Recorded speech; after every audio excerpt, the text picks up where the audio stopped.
Mana tuvuge iki tuguhe iki mwami ibyo ukora ku buzima bwacu yarengeye ubwenge bwacu n'ibyumviro byacu nibiharurika oya oya naho twobiharura mwami nidushobora kubiheza ni byinshi cyane mwami ni byinshi cyane mwami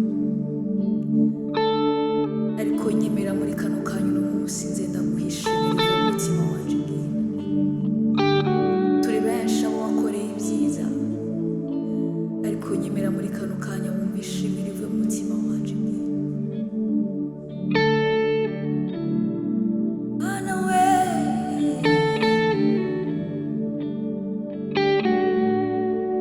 yego mwami umutima wawujuje amashimwe iby'ineza yawe bidasiba kwiyongera umutima wanje wawujuje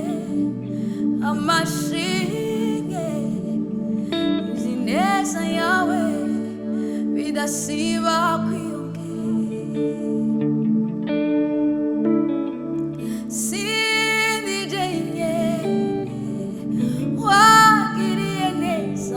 miliyoni menshi narosaka ryo kugushima sindijenye wagiriye neza mu mamiliyoni menshi narosaka ryo kugushima ni byinshi cyane kubivuga ni byinshi cyane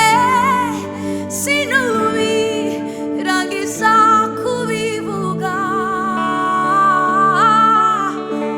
ni byinshi cyane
It's on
barabimbaza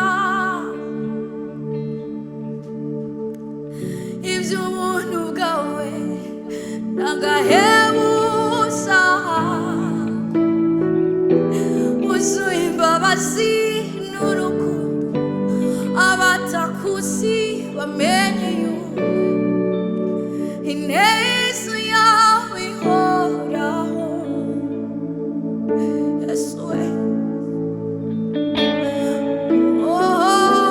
wuzuye imbabazi n'urukundo abatakuzi bamenye yuko ineza yawe ihoraho.